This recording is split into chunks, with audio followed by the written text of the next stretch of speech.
3, 2, 1, action. Holy smokes, folks. We are back in the HOKA outpost with a HOKA athlete and a Western States champion, Adam Peterman, in the house. A big round of applause from our studio audience. Awesome. Yeah, Peterman. thanks for having me on. Oh, dude, we just rolled up. So we're so grateful you would, drive your car into the parking lot here in Palisades, Tahoe, and come straight into the studio. it's perfect. Yeah, no, it's perfect. We saw you when we got out of the car, so it was meant to be. All right. Open-ended general question. How are we feeling physically, mentally, emotionally heading into your second Western States? Yeah, I'm really excited. Physically, I feel great. I feel like I always compare to how races went before, and I felt like this block, I felt a little better than 2022 and just stronger. I mean, yeah, I've had 3 years of trying to figure things out now, so I don't know what that means for the race, but it was a more enjoyable block for sure. And mentally I'm excited. I mean, there's always race nerves and stuff, but yeah, it's cool to be back here for States. I haven't been here for States since 22, so it's been a while. Holy smokes. Feeling better. Training went better than 2022. Eyeball emojis here in the studio. All right, quick thing. Where is your Cougar right now? One of the things that I'm interested to hear is the physical artifact. You've won that thing. Mm-hmm. So few people have had that honor to bring one of those home. Where is the physical Cougar, and did it play a role at all in your preparation for Western States? Yeah, that's awesome. I don't like to display, well, I shouldn't say that. I don't like to just display my awards like front and center in my house. But I will say like that Cougar and other trail running awards that are out there, they're like kind of like pieces of art. And so I did put the Cougar, like you enter my house and it's kind of on this little table like with a lamp. And I had that actually in my house for the last couple of years, like right there.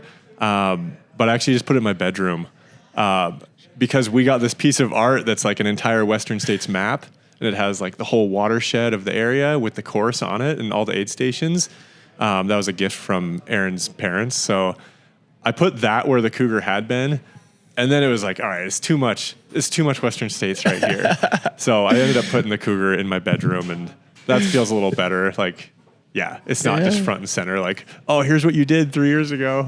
Sleeping next to it, I'm sure that thing gives off an aura that in some way maybe helps you sleep a little bit more soundly or... Yeah. Oh, yeah, that's true. I have been sleeping better since I did that. Yeah. I'm so glad I asked that question. Yeah. All right, so you won, of course, in 2022. It was a hot year. You ran 15:13. I recall you saying to me something to the effect of, I'm really happy I won. I wish I would have run faster. Mm-hmm. As you look back at that year, like how do you grade that performance based on, what you know about yourself as an athlete, and where do you see the biggest room for improvement?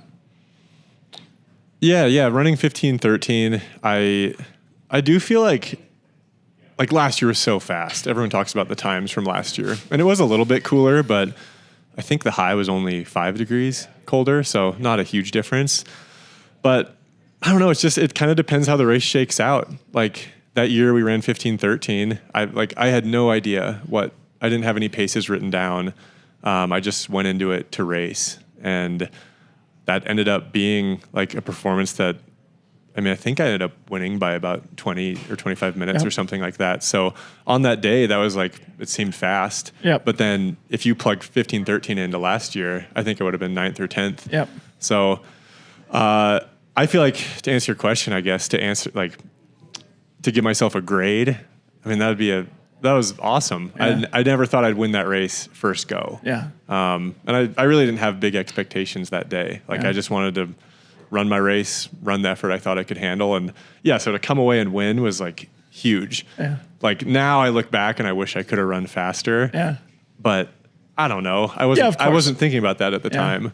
Now, I think people are running quite a bit faster. I don't think 15:13 is going to cut it to win it anymore. But at the same time, I'm going in with a similar mindset. I don't have a bunch of splits written down. Yeah. For me, I feel like I just try to keep it pretty simple. And so, if I'm thinking about splits and thinking about how many carbs I'm eating and who's around me, it sometimes gets a little overwhelming for me. And so, I hope I run faster than 15:13, but at the same time, I'm not really thinking about what my time should be at each of these aid stations. This is important, and I think a really fun thing to talk about, because thanks to people like me in the chattering class in the media, everybody's been talking about course records and stuff, as we always do leading up to Western States. But what you're saying is that, for you, it's about racing the competition. It's about finishing as high as you can in the field. Who cares about the time? It's irrelevant. Let's win the race again. Yeah. Is that kind of the attitude you're taking? I think so. It's taken me a long time to be that way. Like, when I was in college, all I cared about was my time. Yeah. I remember lining up for a steeplechase, and my coach would just be like, hey, if you just run 70s with a kick, that's what you need. And I remember I was like, I think he knew that I liked that style of coaching. And looking back, I'm glad I've changed a lot, because it just wasn't very fun. Yeah. You're lining up with all these people that you get to race, and like, that's the point, to have the race is to do it. Yeah. And to just say, hey, run 70s and kick, like, why would you watch that performance? Yeah. And so, it's taken me a long time. I think trail has helped me in that way, but to just let go of time a little bit more. But I mean, all the course record talk is so cool, and it gets me fired up too. But it's funny when I think about it and plug it into my race plan and things like that. I just try not to think too hard about it. Okay. So you got your golden ticket at CCC after a long, grueling return from injury. Maybe just share a little bit about that race and the feeling of kind of getting back in, because as we all know, as pro athletes, when you're going through that period of injury and stuff, you always have doubts as to whether or not you're ever going to be able to get back to the same level. And here you are on the precipice of another Western States where it seems like you're feeling great. So maybe just take us back to that golden ticket moment. What did it feel like? What was going through your head? Yeah, I felt like CCC it felt special because, I had big setback in 2023 with that stress fracture. But then, honestly, like, fitness seemed there by the following summer, and it should be. Like, that was a year later. But man, there was, like you said, there's so much doubt. Like, I ran Canyons in 2024. I thought I was going to win. Like, before that race, I was like, oh, there's no doubt. Like, I'll get this one. And then I got like a huge serving of humble pie or whatever people say. And I just got smoked at that race. And I think that was tough. Like, it was good for that to happen to me, but there was a lot of mental stuff I had to work through. I felt like, and you saw it like at Speed Goat. I didn't run very well. Felt like that was kind of just a mental train wreck kind of. To have CCC be a month after Speed Goat, kind of turn it around, put out the noise, and just race, end up getting third. I was ecstatic. And to be like, I was in it too. At 50K, I was leading into Champé Lock. I guess Hayden was a minute or so ahead of me, but really, I felt like there was a chance I was going to win that race, and then Hayden just smoked us all in that second half. Well, I mean, it wasn't. Yeah, I mean, it could have fallen your direction on a different day too. Totally. So but like, to answer your question, I guess it was special to come back at CCC and place third, and like, I know it wasn't a win, but that felt like I was back to my old form. As you described that, I recall the Canyons race from last year, where it was your first major race back. Pretty much. Yeah. Yeah. I'd done like a 50K a month before. And I remember at the driver's flat aid station, you're like puking, you're back in the field. You could have easily dropped there. Same at Speed Goat. Do you view those two subpar performances as important in the build back? Because I think like a lesser man, a lesser athlete would have packed it in there and potentially not learned a lesson that they needed to, or had that stepping stone, because it does take the stepping stones to come back, especially after an elongated injury like yours. As you look back at those two, what you could call disappointments, do you think in some way they've set you up for this weekend? I think I was really glad I didn't drop out of Canyons, and especially Speed Goat. I was considering dropping at mile 20 of Speed Goat or something, and it's like there's a little climb, but it's mostly downhill. At that point, like, I would have just dropped because I was unhappy with my performance, and that's like not something I want to do or get used to doing. So, but oh man, Canyons was tough. I mean, I was kind of in a rough spot at mile 40 or 45. So to get those last 15 or 16 miles was really hard, but I was glad I did. I think that was definitely important. There, like I said, I just had to work through so much doubt and things I'd never experienced in races before. And I'm sure it'll happen again, and there'll be moments like that, I'm sure, on Saturday. But I hope now I know that I'm able to work through it and not let those thoughts like take over and derail a performance. Yeah. All right. So you came to our race, the Gorge Waterfalls 100K in April, laced the course record by 30 minutes. It was a Team USA qualifier. It was the deepest gorge we've ever had. You won convincingly. I mean, you kind of had a battle with Trayson, but you were able to take control sort of in that last, whatever it was, 20K, or maybe even a little bit more than that. Yeah. And I guess you could say a few words about that race, but the other thing I want you to talk about is the intention of only doing the one race leading in to Western States. We've sort of been talking about this with a few athletes over the last few days. I just think it's interesting and how the pros are structuring their season towards these peak moments. Yeah. So say a few words about Gorge and also the intention with which you applied this. I'm just going to do one race, 100K leading into Western States. Yeah. That's a good question. I guess for the schedule, my hope was if I ran Gorge, I want to do that race because, it's a race I've wanted to do. And then it was also the Worlds qualifier. And I didn't have a spot on that Worlds team. So my goal this year was, run Gorge, Western States, qualify for the Worlds team in the 80K, which is the end of September, and then hopefully run OCC. I'm into CCC right now, but I believe I should be able to drop down. I'll have to talk to UTMB about that and see if there's legs after this Sunday weekend or later. Right. But anyway, to me, that schedule of doing states and OCC and Worlds is like you just set up three of probably the most competitive races in their discipline in the world for the year. And if I could do that and execute it, even like have a great day at even one of them, that's like a huge deal, for me. So that's kind of why I didn't have any other races. Yeah. I thought Gorge would be perfect for try to do the qualifier, good tune-up for states, like it's, 2 months before, keep me running through the winter, not too much on the skis or anything like that. And so that was why I only did those 4. The only thing that felt a little weird was like not racing before Gorge, like not doing a tune-up 50K or anything like that. But no, I felt like that was good. Do the 100K in April. I took a week off and then a couple weeks of build back up and then another 6-week block. And now we're here. Yeah, now we're here. Tell us a little bit about your training. You're one of what I think is a shrinking number of athletes who are self-coached. I think that's still the case, right? So, and you said that you think this block was probably better than 2022. You're probably feeling a little bit better than 22. Do you keep records? Do you look back at what you did in 22? And if so, how are things similar or different from the year you won in terms of training specifically? Yeah.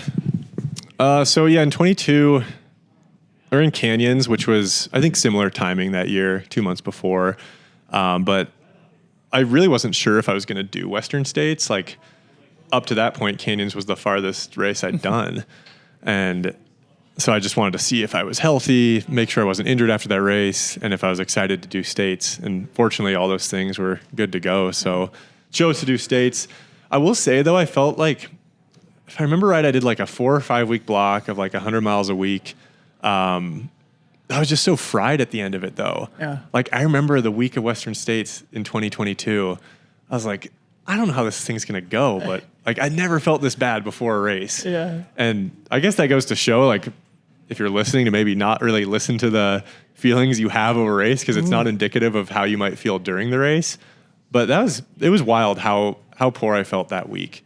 And just even in that whole block, like at that time in my coaching myself, I wasn't really doing workouts. I was mainly just running long every other day. Not that long. I'd run maybe 20 miles every other day, like 20 miles, 10 miles, 20 miles, 10 miles was my structure. It was really simple. And then I added in a couple workouts like the last 2 weeks of the block. So now I feel like I've become more structured. Like I take an off day. I try to run a little farther than 20 miles for my long runs. I try to work out like every Tuesday or Wednesday. Like I just have a structure like that. And I think it's led to better results thus far. I definitely think taking an off day is the move when you're training this much. Yeah. Because it just makes those 6 days be like more compressed, bigger, more quality. And then that off day, I don't exercise.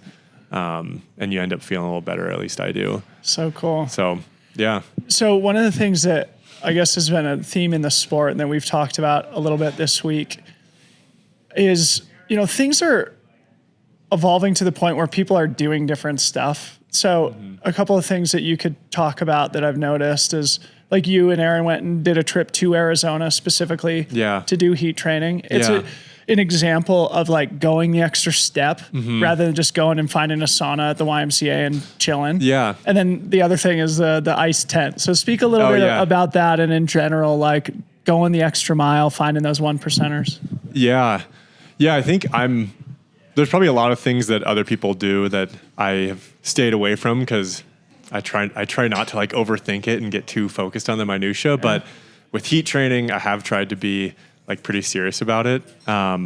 Fortunately, my friend, he just got his doctorate from University of Montana. So I call him my heat coach, but he's here as a researcher. They're doing a study at Western States on athletes. I think it's on like their total energy expenditure. Cool. But all his research is on altitude and heat and how it affects performance. Wow. So I just asked him to write up a protocol and what he recommended. And so, he recommended just, if I could, go down to Arizona, run when it's the temperature Western States would be, so between 90 and 100, and just do like a week of training down there. So I did that in 2022, and then Aaron and I did it this year. And it was good. Fortunately, it wasn't like obscenely hot. Yeah. It was like 90, 95 every day. And I don't know, I just felt like it was good practice, like using an ice bandana, knowing how much you can fuel when it's that hot, knowing what you feel like when you overheat, stuff like that. And and then when I came home, it wasn't hot anymore. So set up my dad's ice fishing tent in the yard, put some heaters in it, put the bike trainer in it, wore all my clothes, and did that for another couple weeks. So hopefully we're heat adapted, but we'll see. Oh, you must have been sweating in that thing. Oh, dude. Yeah, I don't even know. Glad that's over. I'm glad that's over. Glad that's over. But hopefully it pays dividends. I mean, it's looking at 95, 96 as a high in Auburn, so it's definitely going to be above average temperatures. You've mentioned Aaron a couple of times. I'd be remiss not to ask about this. You got one of the first golden tickets into Western States. Yeah. Aaron got the last golden ticket into Western States. She got fourth and snuck in, And then also your buddy Jeff McGavro, who I remember paced you to victory. Yeah. He's having a great last, whatever it's been, 6 or 9 months since Javelina. And a great athlete and somebody who is being overlooked. So I'd love for you to just say a couple of nice words about both of them and the Missoula crew who's here to race this weekend. Yeah, it's pretty cool. I mean, I guess Aaron first. I mean, she worked so hard to get that ticket. Like, I don't know how many tries it's been. I think like 5. And 3 of those were like very serious. Like, I'm going for the ticket and I feel like I'm fit enough to get it. And so, like she tried at Javelina. I was down there with her and she got 4th. So a little bit out, she was 4th that day, so a little bit just out of 2nd. Yeah. And then at Black Canyon, I think she was like 10 minutes out of a golden ticket. Yeah. And then Canyons I didn't even go to because she was planning on doing Gorge and last minute decided to do Canyons. And so, I wasn't there, but I was watching the live stream and like she secured it and it just was so cool to see her get that. And even that was a little touch and go. Like she went so hard at Canyons that her hip was kind of messed up to the point where like, even a month ago, she's like, should I do states? Like, is this going to work? Am I going to be injured? But fortunately, it turned the corner. She's here. She's feeling good. It's pretty cool. That was my How first does experience. that impact you guys? I mean, it's not totally unusual. We saw Tyler Green, Rachel Drake both finish in the top 10 last year. This has happened before. But to me, I'm sure you're both going to be focused on your own days, but you couldn't help but think about each other out there. Oh, yeah. During the race, it's hard. It's funny. I think the last year we have raced a lot of the same races together, like Canyons last year, CCC.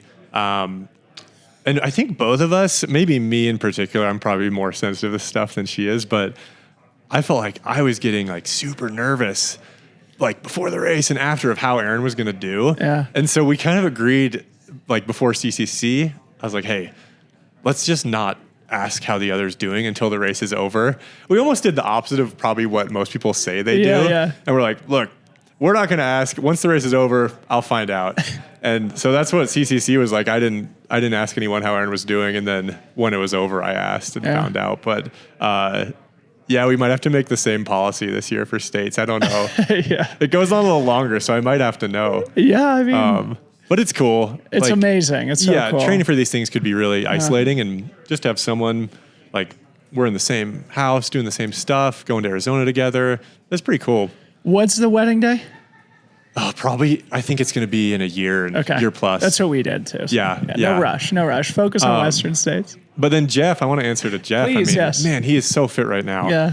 He's been working with the coach, John Fitzgerald, and Helena, a guy who used to live in Missoula, but I think he's a CTS coach. Yep. And I just feel like Jeff's capacity to put in like huge volume combined with a little bit of structure from John, like off day. He started taking an off day.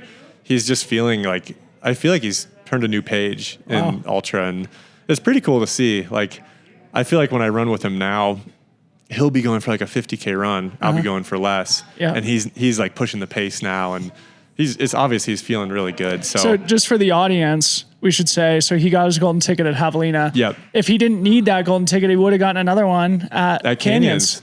Because he was fourth that day. Yeah, that's great. Two back-to-back golden ticket races, being in the mix like that. And one in Canyons, he was like, at that point, he was just in such a massive training block already. Yeah. And so for him to just get another golden ticket if he wanted it, and in the middle of training without even tapering or anything, it was pretty impressive. Yeah. So yeah, hopefully the Missoula crew. I know. Hopefully we get to share some miles out there on the course, but I feel like we both have our own structure and way of doing things, and so I don't want either of us to get in each other's way. So we'll see. But hopefully, I hope we end up being able to run a lot of the course together. I know I've mentioned this to you, but just for the audience here, I still remember vividly after you won, talking to Jeff the day after the race, and him being like, dude, Adam ran every single step when I was with him. Every single step. You know, I wanted to start walking, and Adam wouldn't let me. It's funny because our other friend in Missoula, Chris Brown, he's going to pace me from the river to the finish. Yeah. But he'd run states, I think, 2018 and 2019. Yeah. And so back then, he was like my only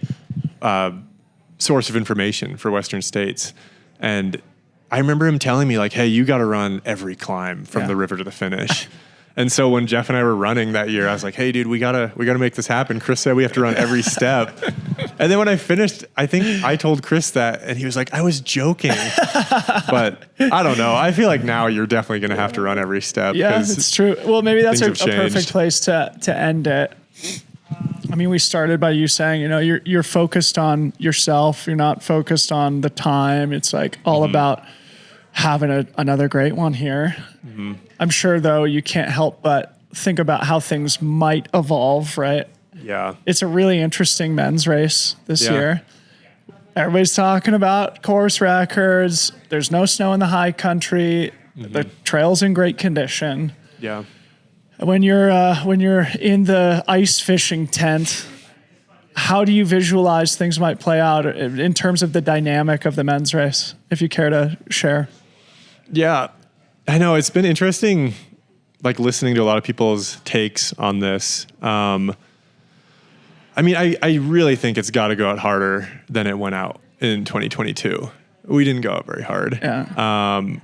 But it's going to be hot again. Yeah. And so I'm just curious to see, like, with how much talk there is about running fast. I think a lot of us watch David Roach's videos and hear what he has to say on the podcast. And if he does what he's going to say, I think it's going to go out pretty hard, even up the escarpment. Yep. And that's where I just, I don't know. Like, it depends. Because that is kind of a moment of truth then, you know? I guess it's so just for the listeners, like David has said, basically he wants to run hard through the high country. Yeah. So that basically puts the entire men's race on notice of, like, you either come with me or you run your race kind of thing. Yeah. You don't have to say anything more, but I think it's just interesting from a viewer and listener's perspective, because it ultimately, yes, you are racing each other, and what other people do will have an impact, even if it's just psychological, and you don't change your strategy. Yeah. Yeah. I know. It's tough because at some point, you, like, to do well in these races, you have to play ball. Yeah. But from my perspective also, like I won in 2022 and I wasn't leading until mile 75. Yep. And so I feel like I hear the dialogue a lot where people are like, if you want to win Western States, you just have to go for it and stick it, or any race. I feel like you hear that a lot about That's ultras. right, and man. I don't know. That hasn't been my experience, but I could be so wrong. You know, it's really interesting, you know, because, and we should wind down here. I need to let you go, but remembering back to your performance in 2022, you raced in such a mature way for a 100-mile debutante, a Western States debutante, especially given the talent and pedigree that you have, that you were patient, you ran a smart race, and you didn't take the lead until mile 75. But there is this narrative around the sport of like, you kind of have to be in the mix at the front from the beginning in order to win anymore. Yeah. So I guess we'll see what happens. Yeah, maybe. I mean, there's probably just beginner's luck and that someone didn't run away with it. Yeah. But I just felt at that time I was like pretty intimidated by the distance, and I just wasn't ready to go with it from the gun like that. Yeah. But I mean, I think it's going to be really interesting. I think, there might be people that go out really hard and they might stick it, or you might see someone 8 hours in come from behind. I'm real curious because 98 degrees, right? Yeah. 95 degrees.